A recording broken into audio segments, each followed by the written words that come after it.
Welcome to the Herdman T podcast. I am your host, Herdman T.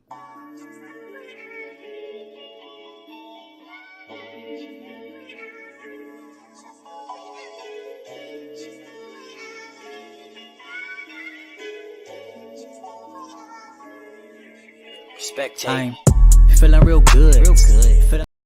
All right, I'm feeling real good. So today I'll just be answering questions.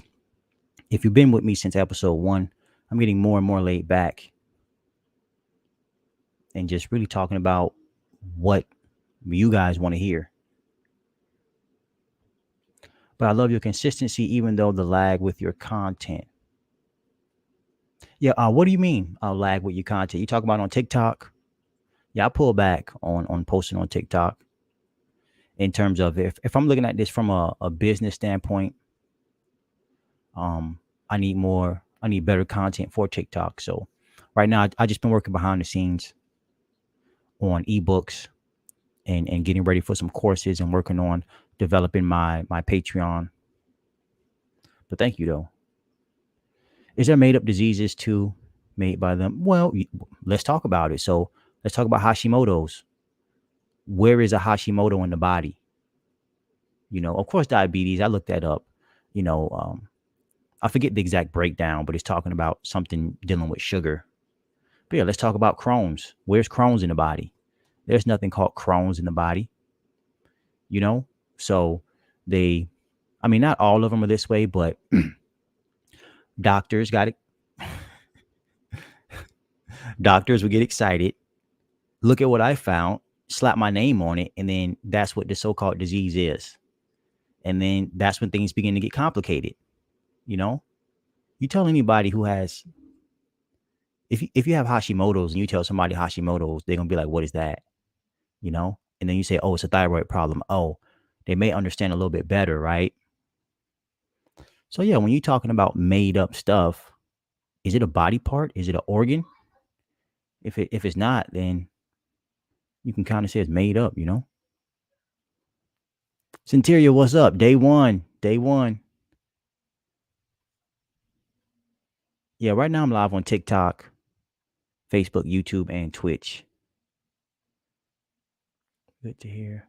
Yeah. All right, so I got some questions here from different platforms. A lot is coming from Facebook and Instagram. I got to start going live there. They show me a lot of love over there on Instagram. So I got a comment here on one of my posts.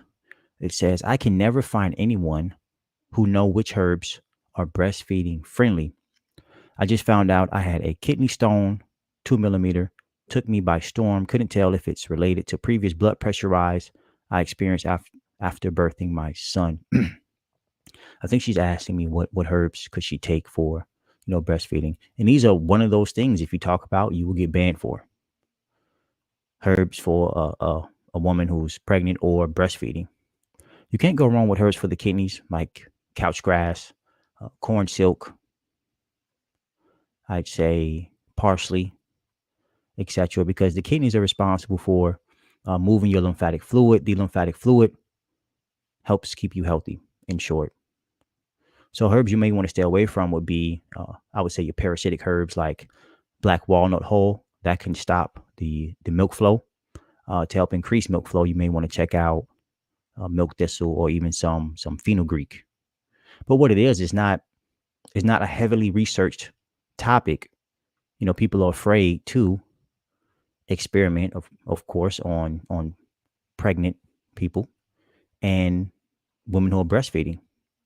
Because if you harm the mother, then most likely you're going to harm the child and then get into big trouble. So it's, believe it or not, it is expensive to research herbs because there's so many different constituents to one herb, right? Let's say, for example, you have 10 constituents or ingredients in one herb. Well, they got to go back and do an experiment for each one of those ingredients. So what they would do is they would take the most abundant ingredient and see if they can isolate it and put it inside of a pharmaceutical. Now, all this costs money. So if they can produce an herb in abundance, then of course they're going to want to research that herb more to make more money. If they can't, but the herb is really good, they could care less about it. If anything, they'll find one constituent in it that doesn't work properly or is somehow harmful or toxic, and then say the whole herb is bad. So it's definitely a isolate mind game. Yeah, so I got a question in hypothyroidism fix. So, I mean, not really a question, but I know what you're trying to say. So, for that, you're talking about herbs for the thyroid. All right. So, herbs are for structure, function, and fluids, and herbs that are used to speed up or increase thyroid function would be herbs such as bladderwrack, ashwagandha root, as well as bacopa. Some people refer to it as Brahmi. They say at one point, according to certain literatures, gotu kola would be thrown in there as well. And it was funny too because when I bought gotu kola and Brahmi, I looked at them and was saying they look like the same herb, like literally the same one. But yeah, you want to speed up the thyroid again. You have herbs for the thyroid, but understand that the thyroid is a part of your endocrine system. This includes your pituitary gland. The pituitary gland could be weak, so you not only want to focus on the thyroid, but the pituitary gland as well. And if you've been watching my content for a while or really joining my lives, you need to understand that you have to look at this in a holistic way, and that the body is made up of cells, spaces, and two fluids, blood and lymph. One strengthens and one cleans, no matter where you go. So in your thyroid, you need to clean it or move the waste out, so then the nutrition can come in and do what it wants to do, and that's repair and regenerate and heal the cells. Yeah, so what I just said would apply to nerve pain as well. You have, I mean, you could use antispasmodic herbs, but usually you'll come across the sedatives or herbs that have a relaxing action, such as skullcap. You may look into analgesics like your white willow barks or herbs that have that action. But St. John's wort is known for reducing nerve pain. It just has a bad rap or rep for uh, fair skin, for people who are fair skinned. So that has a bad rep. It's a great herb, but again, reputation according to people who don't like it. I'll just say that. All right. So next question, we put done on. I got a better one. I ain't gonna put done. I'm just gonna move it to episode 26 as I'm doing it. Even better. All right. Please tell me remedy for spondylitis arthritis. I've never heard of that first part, but it's inflammation of something. And of course, inflammation of the joints. The one great thing about knowing basic A&P, that no matter what they call something, look it up and inflammation of one or more bones in the spine. I don't know why I thought spine, but yeah, in the spine that leads to severe chronic pain and discomfort. Yeah, so inflammation. What is inflammation? In simple terms, an immune response. So blood is warm. Blood will be sent to an area. Of course, it has its anti-inflammatory cells or agents going to that area. And the purpose of blood going to an area is to provide nutrition, to provide signals in that area that are saying, hey, something is wrong. All right. We need to heal these cells in this area. The problem is that all this blood is going to the area and it begins to create waste. This waste has to go somewhere. And that's where your lymphatic system comes in. If the lymphatic system is congested, if it's blocked, it's going to take some time for this waste to be removed from this inflamed area. If it's being removed slowly, now you get pain. Now you have tissues beginning to break down because these tissues are not capable of enduring all this heat for extended periods of time. And the key organs or tissues to focus on when you need to move this waste out would be your kidneys. So that's why a lot of the times when people use herbs to reduce pain, like your white willow bark, or it could be your St. John's wort, it could be, let's say, Jamaican dogwood, etc. It lasts for a little bit, and all you're doing essentially is just numbing the nerves or reducing the sensation of feeling, but you're still not fixing the problem. You're not moving this waste out. You're just numbing the nerves, which is not good long term because then you're going to need more and more of whatever herb you're using. So you want herbs for the lymphatic system to move lymph. You want herbs for the kidneys to get the kidneys to filter. And of course, you want herbs for, you could say, if there's a structural weakness in the bones, you could throw in herbs to help deal with calcium utilization or even connective tissue. You have horsetail herb. You have gotu kola. And also you have comfrey root, another one that's frowned upon, but works great. HSV2 remedy. So wrong question already. That's one of their words, HSV, right? So basically what you're asking me is, how do you get rid of something that does not belong in the body? And that is by promoting detoxification, which is basically the elimination of waste or poisons in the body. And the body does this naturally through defecation, urination, sweating, as well as exhaling. All right. So the key here is to, again, promote detoxification. You need herbs for the kidneys, skin, and endocrine system, but mainly the kidneys and skin. And whenever you're talking about the kidneys and the skin, you want to make sure you're involving the lymphatic system itself. Now, you do have herbs that studies have been done on them to show activity against, this said virus. These would be your asatis root, ISASTIS, I believe that's how you spell it. Lemon balm, hyssop, licorice root, and red clover. Again, this is to reduce the activity, so reduce the symptoms of said virus. But if you're talking about having it not show up on your test, right? Because it's all about passing the test at the end of the day. Detox, eat more fruits, berries, and melons. Take herbs for the kidneys. Make sure your digestive system is working properly, etc. And yeah, again, not only is HSV one of their words, but remedy. They don't like that being used too much. Herbal remedy as well.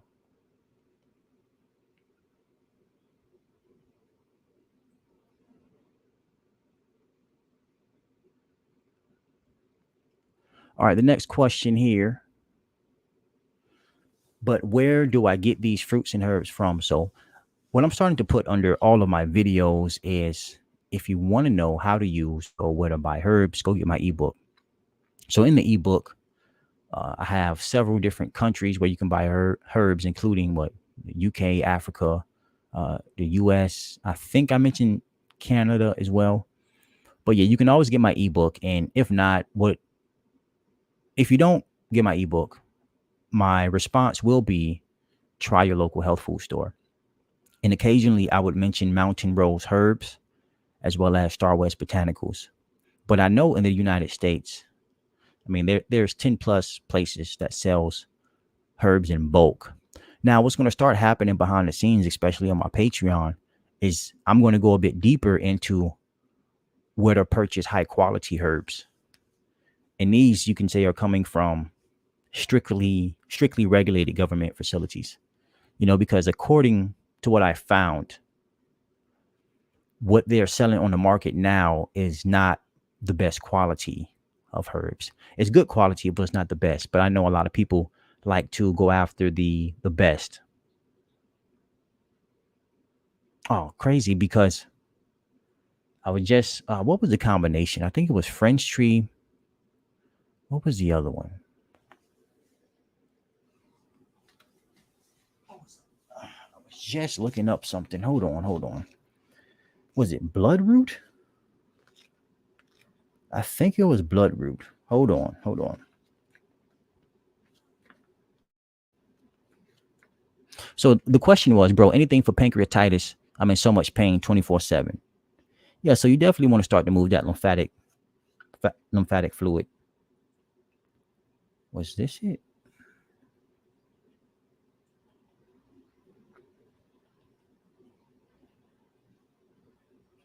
No, it wasn't. But you definitely want to look into bitters to help promote the pancreas's function.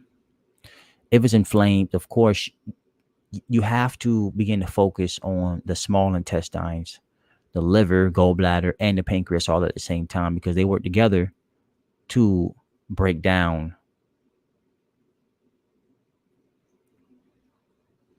your foods in order for them to be absorbed. Right now, I'm going back in my ebook. There was herbs I was just looking into, and there was a combination of herbs you could use to help with uh, inflammation of the pancreas. Maybe I think it was the red root. That's the one it was. Red root. Yeah, red root has alternative actions that can move the lymphatic fluid. Well, alternative actions means simply means to move lymph. Where was it? This is another thing I will be adding to my ebooks is formulas, 3 herbs, 5 herbs, etc. But I think lymphatic congestion. Yeah. So it was red root, French tree, and milk thistle. If I'm not mistaken, French tree helps to move the lymphatic fluid, but milk thistle is great for the liver as well. So the pancreas could be inflamed because it is overworking, is having an issue with, could be having an issue with breaking down your fats due to a liver weakness. The liver produces bile. The liver produces bile, puts it into the gallbladder. The gallbladder secretes bile. Bile emulsifies your fats, breaks them into small droplets. Then the pancreas breaks them into even, you could say, smaller droplets. So then it's absorbed. So what could have happened is that liver wasn't doing its job properly, began to cause the pancreas to overwork. Not only that, you have the pancreas secreting the hormone insulin, dealing with the sugar metabolism, or really the breakdown of glucose, or I'll just say the breakdown of glucose. And consuming too much glucose could cause the endocrine part of the pancreas to overwork as well. So it could have been a double-edged sword. So you maybe even want to focus on using herbs for the endocrine system as well.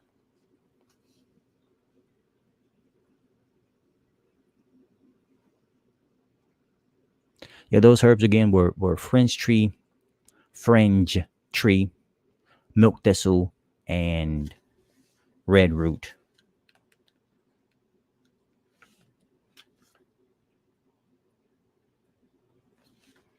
See if I can find it in here.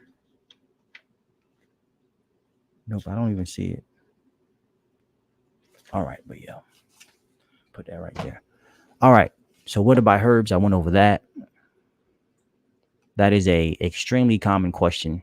Where can they buy them? Where can they buy them? And it was crazy. Um, I think someone sent me a video, and in that video, they were saying how people were selling herbs. I don't know what store this was. It looked like it was a store up uh, northern North America, and they were putting sand in the capsules. Fringe. So, F as in Frank, R as in Ralph, I as in igloo, N as in Naples, G as in Garfield, E as in Echo. Yeah, but they were like, they found sand in the capsules. I guess someone got a hold of the herbal capsules they were selling and did some tests on it. And I'm like, That is wild. And I see why some people are asking me where to get herbs from and the quality, uh, good quality herbs. All right. So what's the best herb for fibroids? See, when someone asks me what is the best herb, it all depends on what your body responds to. I can't tell you what the best herb is for you. I can tell you some common herbs used for said fibroids, but really what I focus on is terms like tumors, growths. So basically, abnormal cells collecting in the uterus area. So herbs for the uterus is what you would want. Herbs to move the lymphatic fluid, and herbs for the kidneys, bare minimum. Of course, you could have a hormonal imbalance. Most likely you do. And then you would want to focus on your glands or the glandular system or your endocrine system. So it's not just take this one herb and feel, it's not take this one herb and correct the problem or reverse the problem. No. What allopathic does is they do treatment. So they give you this one pill, two pill, three pill, four, make you feel good for a little time, not a long time. Well, even sometimes a long time, and then the pill don't work anymore, and then they give you something new, right? And then it's a never-ending cycle. That eventually nothing works anymore, and then now you come over to the natural side, not the dark side, the natural side. All right. So herbs for the uterus, some great ones are partridge berry and red raspberry leaf. You have licorice root to strengthen the ovaries as well as the adrenals. You have vitex berries to promote the pituitary gland's function. You have lemon balm if you need some help with the thyroid. For the kidneys, parsley, couch grass, also known as dog grass, corn silk, uva ursi leaf, nettle seed, etc. But you got to get those kidneys a filter. You got to get the pathway that are going to remove these cells functioning properly. And if it's taking you a long time to reduce these so-called growths, then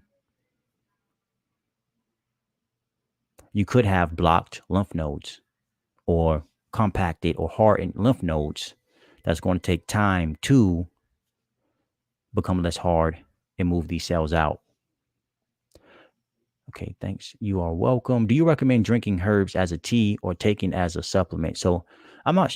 I think when you say taking as a supplement, I think you're talking about the powdered form that is encapsulated, right? So me, what I like to take would be the tinctures or the glycerites, but my preference is the tinctures, which contains alcohol, but it is absorbed faster into the bloodstream. Also, there's a strong chance you are getting more constituents or more healing properties from the plants in via tincture.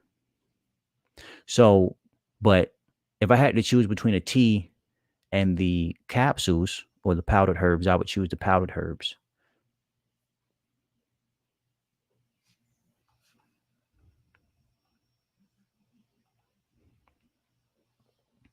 All right. What is a natural way to help seizures? So, antispasmodic herbs. I can't think of, let me see if I can find some real quick. I don't know why I am opening tabs in my documents. There we go. Here we go.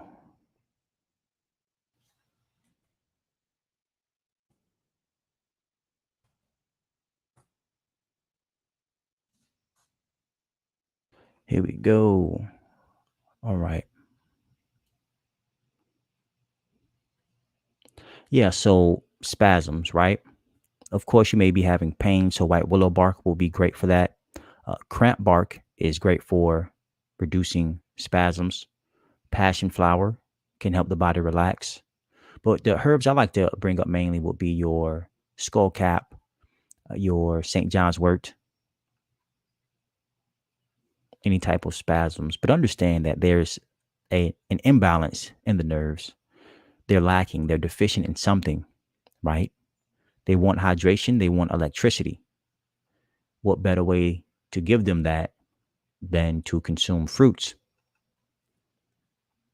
So, what is a natural way to help seizures? My son at 14 has just started having them when we had this huge weather change, and the doctors cannot tell me anything about. That's another thing I get. Doctors can't tell me nothing. They don't know what's going on. And it's just how they were taught. I am a certified detox specialist. Um, I studied under a naturopathic doctor. He's also a master herbalist, even though I didn't learn much about herbs uh, in his courses. But the point is, I like the way he teaches. It was very simple. The body has cells, spaces, and two fluids. So the spaces are the interstitial spaces. The two fluids, simply put, are blood and lymph. Yes, you have plasma. Yes, you have water, etc. But the blood releases its fluids into the interstitial spaces. In these spaces, you have cells. This is going on all throughout the body. All right. So the blood puts nutrition, it puts whatever waste it has, it puts hormones into these spaces. The cells then receive these hormones, receive these nutrition. They create cellular waste, and then this interstitial spaces that it contains interstitial fluid. This interstitial fluid, whether it be excess hormones, whether it be nutrition, whether it be cellular waste, then goes into the lymphatic system. This is everywhere: liver, kidneys, thyroid, pituitary gland, pineal gland, brain, etc. Cells, spaces, two fluids. All right. What happens when your lymphatic fluid becomes sluggish? Excess hormones are not being eliminated. Cellular waste is not being eliminated properly, etc. It builds up, and now you have problems. Think of a jam-packed room with people, right? You're the first one in. It's okay. You got plenty of space. Let's do a 5x5 room. You're the first one in. You got plenty of space.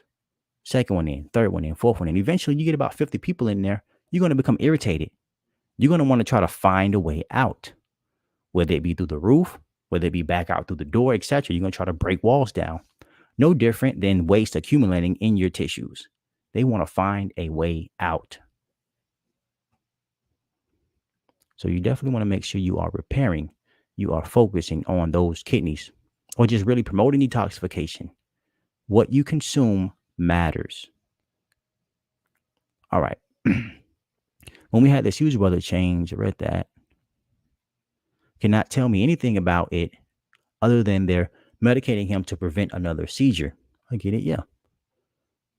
And this is another thing too. If you want to stop, seizures quickly, the tinctures are the best. They can work in minutes.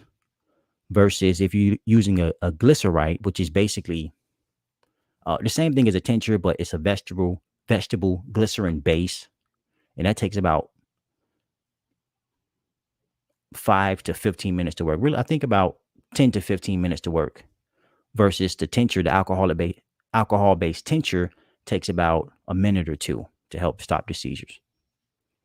All right, so I'm also looking for ways to help autism, that's their word, and diabetes for myself to get off of the insulin and get my kidneys and pancreas in top working condition. Thank you if you can help me with any of these.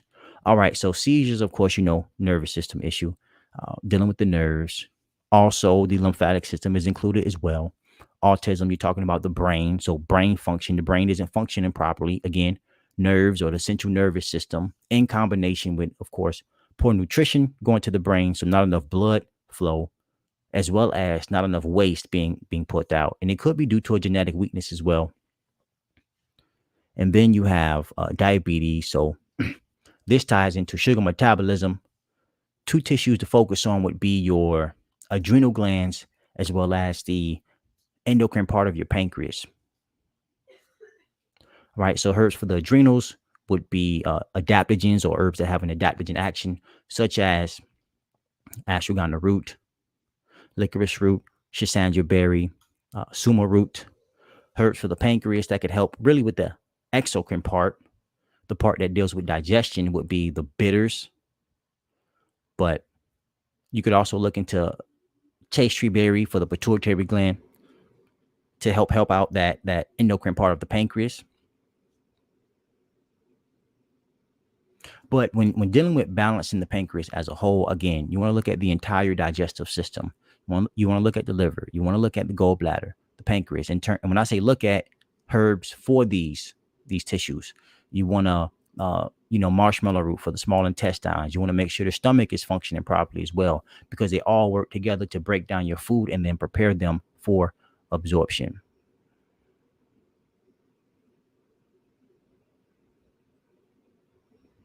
Oh, here we go. I reach out to you in inbox. I hope you can help me as well. Evening, my brother, what herbs for swelling knees and ankles? What systems are affected? Yeah, so swelling, right?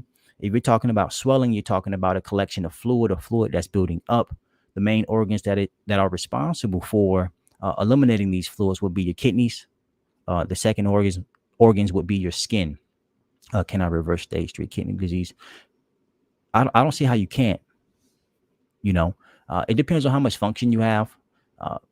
There's no harm in trying, right? Will you get 100% kidney function back? I can't promise you that. Will you get some function back? There's a strong chance that you can. So herbs for swelling. So you have, I'll end it on this question. All right. I'm going to finish this question. Then I got you. Your timer went off. Okay. All right. So you have parsley to help promote kidney function. You have couch grass to break up any type of kidney stones. You have cordyceps mushroom to help strengthen the kidneys. And then you have corn silk and uva ursi leaf that can help to clean the kidneys. Now you also want to focus on the adrenal glands as well. The adrenal glands influence your kidneys. So adaptogens or herbs that have an adaptogen action to help promote the adrenal glands function. So ashwagandha root, suma root, licorice root, Schisandra berry. And you always want to make sure you are researching the contraindications of these herbs. For example, licorice root will raise your blood pressure. So yeah, it's great for strengthening your adrenal glands, but it would also raise your blood pressure. So if you already have high blood pressure, you do not want to take licorice root, right? You maybe want to go after Schisandra berry instead. But then, of course, with the swelling, could be poor circulation going to that area, most definitely, because this fluid is not being taken out. And that goes back to the lymphatic system. And then herbs to move your lymphatic fluid. You have cleavers, burdock root. These are mild. And you have stronger herbs that can move lymph, such as your red clover blossoms or red clover herb.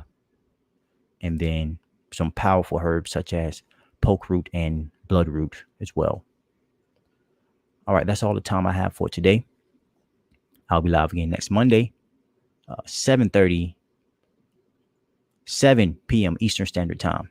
And if you want to support me or support the content, you're on Facebook, send a gift or a star.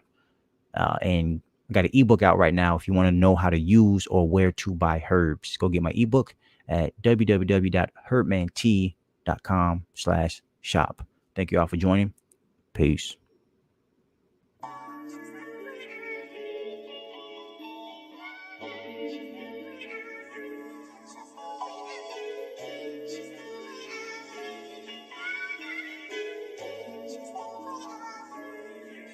Spectate.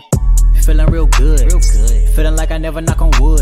Studying my health, I think you should. Be a better you every day, keep it true. I'm feeling real good. Feeling like I never knock on wood. Studying my health, I think you should. Be a better you every day, keep it true, and be held accountable for everything that you do. Be surrounded by the ones that are loving you. Growing never sink unless you sinking in the shot. While you in the fourth quarter and the haters sit and watch. They don't wanna move. They wanna sit and talk, never do. Don't you worry about them, strive to improve. And when they gunning for your queen, kinda move. They don't wanna move. They wanna sit and talk, never do. Don't you worry about them, strive to improve. And when they gunning for your queen, kinda move. I'm Feeling real good. Yeah. Feeling like I never knock on wood. Yeah. Studying my health, I think you should. Yeah. Be a better you every day, keep it true. I'm feeling real good. Yeah. Feeling like I never knock on wood. Yeah. Studying my health, I think you should. Yeah. Be a better you every day, keep it true. I'm feeling real good. Yeah. Feeling so good. Yeah. Feeling real. Feeling so